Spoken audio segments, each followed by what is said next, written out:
ॐ भूर्भुवः तत्सवितुर्वरेण्यं भर्गो देवस्य धीमहि धियो यो नः प्रचोदयात्। तूने हमें दिया पालन कर रहा है तू, उसे ही पाले प्राण हम, दुखियों के कष्ट हरता है। तेरा नाम छाया हुआ सृष्टि की वास्तु वास्तु में तो हो रहा है तेरा ही हर विधान हम मांगे तेरी दया। ईश्वर हमारी बुद्धि को श्रेष्ठ मार्ग पर चला, हमारी बुद्धि को श्रेष्ठ मार्ग पर चला। कितना बड़ा, कितनी अच्छी प्रार्थना की भगवान। अच्छा, हम योगा का थोड़ा वार्म अप, योगा करने से पहले वार्म अप होते हैं ना, तो सारे मिलके करेंगे।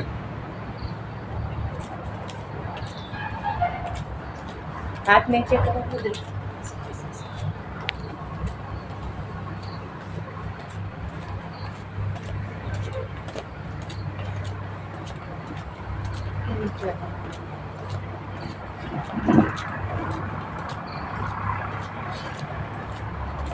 मुस्कुराते हुए चेहरे पर मुस्कुराहट होनी चाहिए बच्चों के। दूसरी,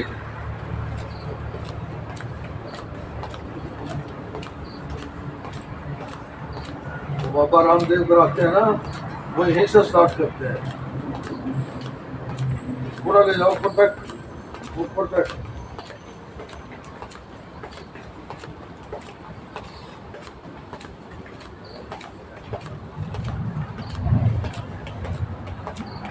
अब तीसरा थोड़ा ऊपर तक। सर्दी जो है ना, वो कोसों दूर भाग जाती है, आँच भी नहीं लगेगी। बहुत अच्छा, बहुत अच्छा, वेरी गुड, बहुत सुंदर। सीधे सीधे सीधे सीधे बाजू ऊपर जाए, मुंह बंद, मुंह बंद। सांस लेना कितना बुद्धि से चलेगा। Very good. मुंह बंद रखें।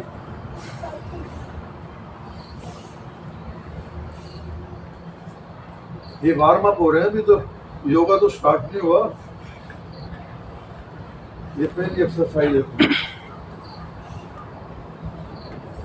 मिलके 1 2 3 4, ऊपर 5 6 7 8 9 10। मुंह बंद। सर्दी तो नहीं लग रही किसी को?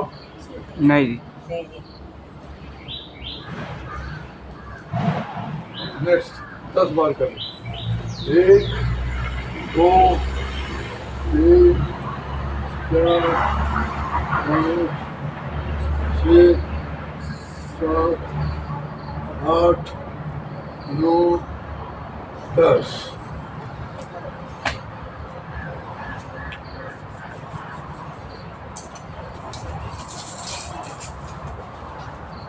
दस बार।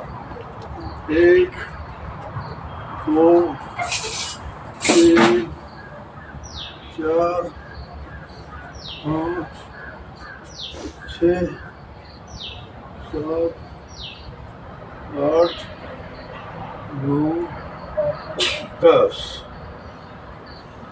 ये बंद रखें।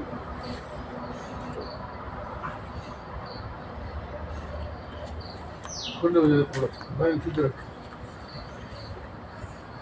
नेक्स्ट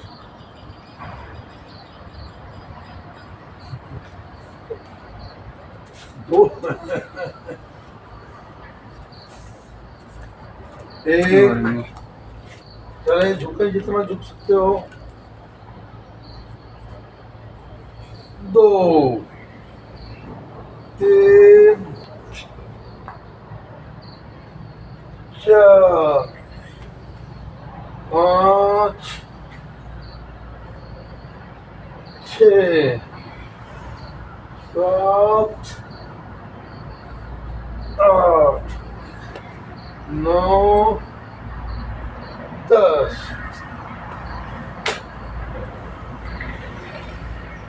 ये खड़े होने की, खड़े खड़े जो हम कर सकते हैं ना, सिर्फ वो करा रहा हूँ ऐसे। एक, दो, तीन, चार, पाँच, छः, सात, आठ, नौ, 10।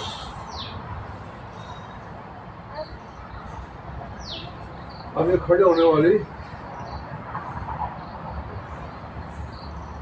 एक, दो, कंधे ऊपर जाओ, तीन, चार, पाँच, छः, सात, आठ, नौ, 10। अब इसका उल्टा अंतर, एक, दो, तीन, चार, पाँच, छः, सात, आठ, नौ, 10। नेक्स्ट, एक, दो, तीन, चार, पाँच, छः, सात, आठ, नौ, 10। अब उल्टा, एक, दो, तीन, चार, पाँच, छः, सात, आठ, नौ, 10। ये मुट्ठी बंद होती है बेटा, ऐसे ऐसे करके। इनके फायदे अगर गिनवाने लगूँ ना, कितने लाभ हैं, आराम में जाओगे। कभी कंधे में, गर्दन में, कमर में, टांगों में, पेट में, गुर्दे में कहीं दर्द नहीं हो, सब फ्लो आउट हो जाता है। जो बैठे हैं, खड़े हैं, नीचे, वो सांस इकट्ठा होता रहता है, बीमारियाँ फैलती हैं। अब लास्ट, खड़े होने वाली लास्ट, पूरा सांस भरते हुए ऊपर जाना है ऐसे।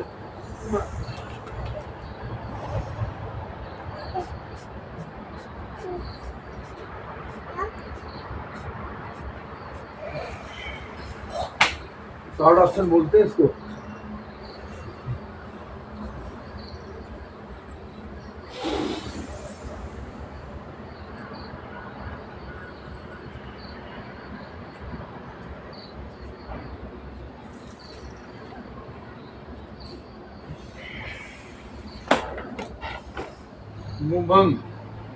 मुंह बंद रहेगा।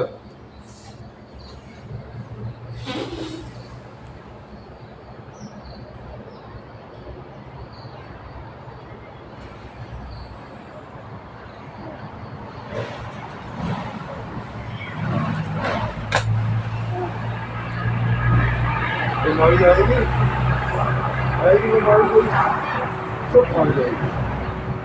बीमारी इसलिए आती है हम सुस्त हैं, व्यायाम नहीं करते, सुबह नहीं उठते, लेट उठते हैं, तब बीमारी है। बैठो, कुछ बातें बताएगी, बैठ जाए।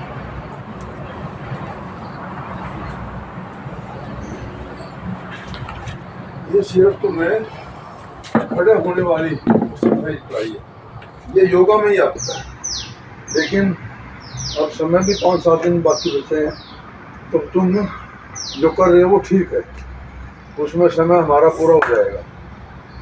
और कुछ बातें बताते हैं तुम्हें थोड़ी सी। सर्दी तो नहीं है ना?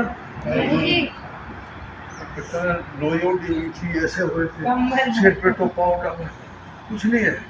जब एक्सरसाइज करते हैं और दिल में एक हौसला होता है ना, तो उसके अपने आप ही जाएगा।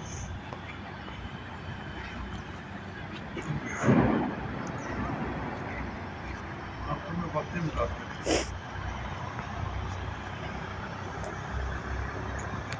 वैसे तो पहले भी बताई हुई है, लेकिन दोहराते रहना चाहिए। बैटरी चार्ज होती रहती है, अगर बैटरी को चार्ज नहीं करोगे तो डंप हो जाएगी। उसको सत्संग में क्यों जाते हैं लोग? बातें तो वही होती हैं, लेकिन बार बार उनमें कोई 1-2 नई बात भी होगी, तो वो सुनने से बार बार हमें वो बैटरी चार्ज हो जाती है ना, हमारे विचार फिर स्ट्रॉन्ग बनते रहते हैं। तो हमारे एक स्वामी जी थे, सत्यप्रिय ब्रह्मचारी, मैं उनको बड़ा याद करता हूँ, क्योंकि उन्होंने मेरे जीवन में बहुत, उनकी बातों को हमने अडॉप्ट किया, हमारे बच्चों ने भी, और हमारे परिवार में आते थे, बहुत अच्छी बातें बताते थे। आज उनकी बातें याद आती हैं, और तुम भी जैसे मैं बता रहा हूँ तुम्हें भी याद आएंगी ये बातें, कि हम कितनी अच्छी बातें बताई थी। अगर उस पर चलते तो जीवन ही बदल जाता, इतने सुखी रहोगे। वो एक बात बच्चों के लिए खास तौर पे, कि सुबह की एक हवा बराबर है। कहते हो ये मेरा 70 साल का अनुभव है, 87 साल के थे वो उस टाइम, कि सुबह की एक हवा बराबर है 100 हवा। ये सुबह की हवा जो है ना, रोगनाशक है। 4 बजे के बाद जो चारपाई तोड़ रहा है ना, पड़ा हुआ है, उसका बड़ा वो दुर्भाग्य है। ये मैं तो ये कहूँगा, वो आलस्य है बेटा, और कुछ नहीं है। वो 4 बजे के बाद सोना जो है ना, पाप लिखा है वेदों में। ब्रह्म मुहूर्त में उठो। ब्रह्म मुहूर्त कब होता है? 3 से 6 बजे तक होता है ब्रह्म। ऐसा मैंने कई ऋषि मुनियों से बातें सुनी है और पढ़ा भी है, कि जो असली ब्रह्म मुहूर्त है वो 3 बजे शुरू हो जाता है, 3 से 6 बजे तक। उस ब्रह्म मुहूर्त में उठना बहुत जरूरी है। जो ब्रह्म मुहूर्त में इतनी दौलत लुटती है, वो कहा भी है ना, हर रात के पिछले पहरे में एक दौलत लुटती रहती है, जो सोवत है सो खोवत है, जो जागत है सो पावत है। आलस्य, प्रमाद, ये हमारा सबसे बड़ा दुश्मन है। आलस्य और प्रमाद क्या है? सबसे बड़ा दुश्मन है। इसको जीवन में मत करना। सुस्ती सुबह ये होता है कि मैं सर्दी के अंदर मुंह लेकर देखा, वो बीमारियाँ पाल है अपने दुख, उसका शरीर, उसका मानसिक, सारा आध्यात्मिक कमज़ोर हो जाता है। हमें कमज़ोर नहीं बनना, हमें बहादुर बनना है, स्ट्रॉन्ग बनना है, तकड़ा बनना है। और वो कैसे बनेंगे? सुबह की एक हवा, ये बात नहीं। और दूसरी बात वो कहते थे, जिसने अपना सुबह बना लिया उसने सारा दिन। जो सवेरे उठ गया ना बच्चा, घर में, परिवार में, जो परिवार में जिनके जल्दी उठते हैं लोग, औरतें, आदमी, बच्चे सवेरे उठते हैं, वो सारा दिन आगे रहते हैं दूसरों से। जब दूसरे सोते उठेंगे ना, उस टाइम तो वो अपने नित्याक्रम करके, एक्सरसाइज करके, व्यायाम करके, हवन, संध्या, पूजा पाठ, भजन करके तैयार हो जाएंगे, तो कहीं आगे निकल जाएंगे। अपनी पढ़ाई भी कर लेंगे, व्यायाम भी हो जाएगा, सब। और जो उठेगा 7 बजे हड़बड़ भाग दौड़ में उल्टे सुलटे जल्दबाजी में काम भी खराब होगा और वो सारा दिन उसका खराब हो जाएगा। वो सवेरे इतना काम हो जाता है कि वो सारा दिन इतना काम नहीं कर सकता जितना सवेरे हो जाता है। तो इसलिए कहा है जिसने अपना सुबह बना लिया उसने पूरा दिन बना लिया। सारा दिन बना लिया। बोलो, जिसने अपना सुबह बना लिया उसने अपना पूरा दिन बना लिया। और जिसने अपना बचपन बना लिया उसने अपना पूरा सब। उसने सारा जीवन बना लिया। ये 3 बातें हमारे लिए क्या है, बहुत जरूरी है, सभी के लिए जरूरी है। ये तो सबकी अप्लाई होती है। बचपन वाली बात एक रह जाती है, बाकी सुबह उठने वाली, सुबह की हवा, सुबह जल्दी उठना, वो तो बच्चे से लेकर बूढ़े तक जरूरी है, बुजुर्ग। और जिसने अपना बचपन, तुम्हारा बचपन है बेटा, ये 25 वर्ष तक बचपन ही कहेंगे। तो जिसने अपना बचपन बना लिया उसने सारा जीवन बना लिया। ये बातें 3 बातें तुम्हें आज मैंने बताई, इनको भूलना नहीं है। मैं दोहराता हूँ, पहले भी बताई हुई है, लेकिन ये विशेष तौर पर बच्चों के ऊपर लागू होती है। ब्रह्मचर्य आश्रम है, उसमें 25 वर्ष तक उसमें तीनों चीज़ें विशेष तौर पर लागू होती हैं, क्योंकि फिर ये आदत बन जाती है। फिर नहीं मार खाता। जब बचपन में अपनी अच्छी आदतें बना ली, सुबह उठने की, सुबह काम करने की, अपने ब्रह्मचर्य की, अच्छे विचारों की, मेहनत करने की, पुरुषार्थ करने की, तो वो फिर जीवन का वो एक आपका वो भाग बन जाती है, वो आपका स्वभाव बन जाता है, आदत बन जाती है, वो तो सारा जीवन सुखी रहता है। तो विशेष तौर पर ध्यान रखें कि सवेरे उठें, व्यायाम करें और अपने इस बचपन को, हमारा ये बचपन है, इसको बहुत अच्छा, सुंदर, दृढ़ शरीर, दोष रहित मन, ये बहुत जरूरी है। बस ये 2 बातें और ध्यान से सुनो मेरी बात। उसके अंदर यजुर्वेद में का मंत्र है, ये उसमें लिखा है कि एक जीवन में ऊंचा उठने के लिए हमें दृढ़ शरीर और दोष रहित मन में हमारे दोष ना हो, शरीर हमारा मजबूत हो, ये साधन है। ये इनके बगैर आगे बढ़ नहीं सकता। परमात्मा की पूजा करनी है, उपासना करनी है, ध्यान करना है, तब भी हमारा शरीर ठीक होगा, वही करेगा। बीमार आदमी क्या करेगा? उसको तो अपनी बीमारी से परमात्मा का नाम भी वही ले सकता है जिसका शरीर ठीक, जिसका दोष रहित मन है। ये हमारे साधन है। शरीर को मजबूत रखें और मन में जो कूड़ा करकट कचरा भरा है ना, उसको ध्यान वो नहीं होना चाहिए।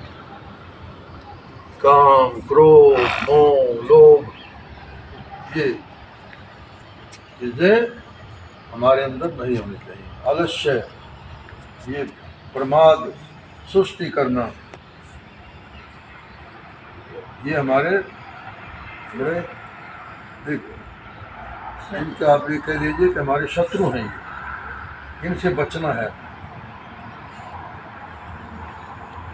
दोष रहित मन और शरीर दृढ़, तब हम मार नहीं खाएंगे, पढ़ाई में भी नहीं खाएंगे, अपने किसी भी क्षेत्र में जाएंगे जीवन के। ये 2 चीज़ें बड़ी ज़रूरी हैं, अपने शरीर को ठीक रखना और अपने मन को दोष रहित। दोष क्या है? हमारे ये काम, क्रोध, मोह, लोभ, अहंकार, ये हमारे मन के मानसिक दोष हैं, इनसे बचना है। ठीक है? फिर एक की बात कहें तो बहुत लंबी हो जाएगी, तो इतना ही काफ़ी है। अच्छे विचार शरीर को मजबूत, ठीक है? बोलो तो हाँ जी। जी। ठीक है? हाँ जी। क्या बताया? क्या बताया? शरीर मजबूत और दोष रहित। कैसे बोलो?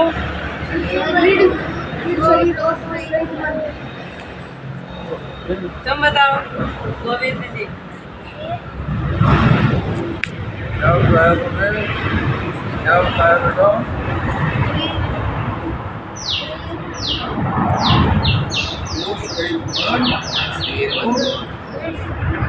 शरीर सुदृढ़ मजबूत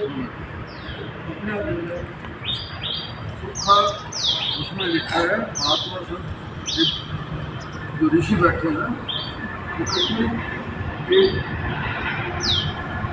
मन और जल शुद्ध होना चाहिए, विचार शुद्ध हो, ब्रह्मचर्य हो, व्यायाम हो, उसी से और तलाक चेरा हो जाए और खाओगे घी पियोगे दूध और विचारों में गड़बड़ है कुछ नहीं बनेगा। ऐसा सबसे बड़ी शक्ति किसमें है? अन्न और जल में।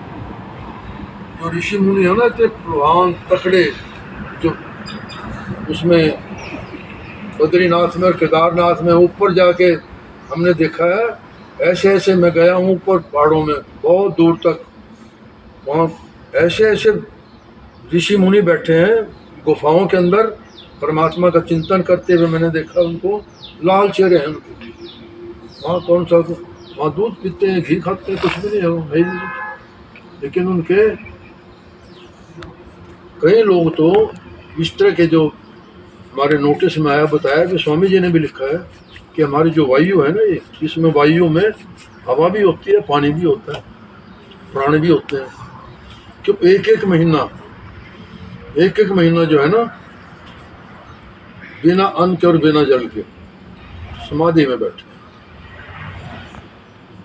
और वहाँ पर उनके शेर वगैरह जो पशु पक्षी जानवर जंगलों में होते हैं वो भी उनसे दूर, उनके नज़दीक नहीं लगते, वो भाग जाते हैं। जो खतरनाक, उनमें इतनी शक्ति, दैविक शक्ति आ जाती है जब परमात्मा का चिंतन कर रहे हैं, तो वो जो खतरनाक जानवर हैं वो पास नहीं लगते, वो उसकी इतनी दैविक शक्ति होती है कि उससे पीछे हट जाते हैं, पीछे ध्यान में लगे। लेकिन और उनका चेहरा लाल होता है स्वामी जी, हाँ लाल चेहरा। वो कौन सा घी दूध खाते हैं माता, लेकिन उनके विचार, उनके अन्न और जल, ये तो लिखा है कि अन्न और जल में ही इतनी शक्ति है, उसमें इतना। लेकिन वो शुद्ध हो, हमारे मन शुद्ध हो, विचार शुद्ध हो, शरीर ब्रह्मचर्य का पालन करे विचारों से भी, तो सारा इतना परमात्मा इस हवा में, पानी में और अन्न में, इससे बड़ी शक्ति है ही नहीं कहीं।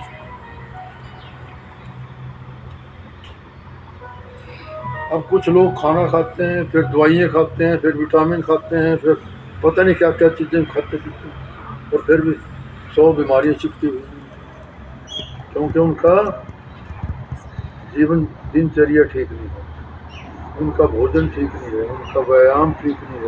व्यायाम ठीक क्या करते हैं? उनका शरीर को स्वस्थ रखने के लिए 4 बातें बताई हैं। स्वामी उमानंद जी की किताब शायद तुमने पढ़ी होगी किसी ने, झज्जर के थे, छोटे छोटे थे तो छोटे किताबें बांट के जाते थे साहित्य, वो मैंने अपनी पुस्तक में भी लिखा है। तो उसमें सबसे पहला, अच्छा शरीर, निरोग शरीर रखने के लिए 4 बातें बताई उन्हें स्वस्थ जीवन के लिए। पहला ब्रह्मचर्य, ब्रह्मचर्य का। दूसरा शुद्ध भोजन, स्वच्छ भोजन। तीसरा व्यायाम। पहला क्या बताया? बोलो ब्रह्मचर्य बोलो। बोलो ब्रह्मचर्य। पहला क्या बताया? ब्रह्मचर्य, और दूसरा भोजन, शुद्ध भोजन, सात्विक भोजन, मांस मीट अंडे ये नहीं, सात्विक भोजन। दूसरा क्या बताया? सात्विक भोजन। और तीसरा व्यायाम। तीसरा क्या बताया? व्यायाम। और चौथा निंद्रा। चौथा क्या बताया? तो नींद लो, जब सो तो फट से सो, लेकिन ये नहीं कि 10 घंटे सो 20 घंटे। ये लिखा है कि जो साइंटिस्टों ने इसके ऊपर रिसर्च की है कि अगर 3 घंटे साउंड स्लीप आ जाए, बिल्कुल जैसे शेर सोता है ना 3 घंटे, कि 3 घंटे नींद भी इंसान के लिए काफ़ी है। डॉक्टर लिखते हैं बच्चे के लिए 15 घंटे, 18 घंटे, 16 घंटे। बच्चों को तो पता ही नहीं हो तो सोते भी हैं, उनके लिए ठीक है जो छोटे बच्चे हो। लेकिन जब हमारी पढ़ाई शुरू हो जाती है उसमें आम नींद 6 घंटे की बताई है। जो छोटे को बच्चे हैं वो 8 घंटे भी सो सकते हैं। जो हमारे जैसे हैं ना, हमें 3 से 4, 5, 6 घंटे से ऊपर तो सोना ही नहीं चाहिए कभी, और दिन में बिल्कुल नहीं सोना चाहिए। ऋषि दयानंद ने लिखा सत्यार्थ प्रकाश में, वो सुबह 3 बजे उठते थे, सारा दिन काम करते थे, लेकिन 3 बजे उठने के बाद भी दिन में नहीं सोते थे कभी। कहते दिन में सोना बुद्धि भ्रष्ट हो जाती है, दिन में सोने वाले वो प्रमादी हो जाता है, आलसी हो जाता है। खाना खा के 10 मिनट 15 मिनट तो अलाउड है कि आप थोड़ा लेट सकते हो, लेकिन सोना नहीं होता।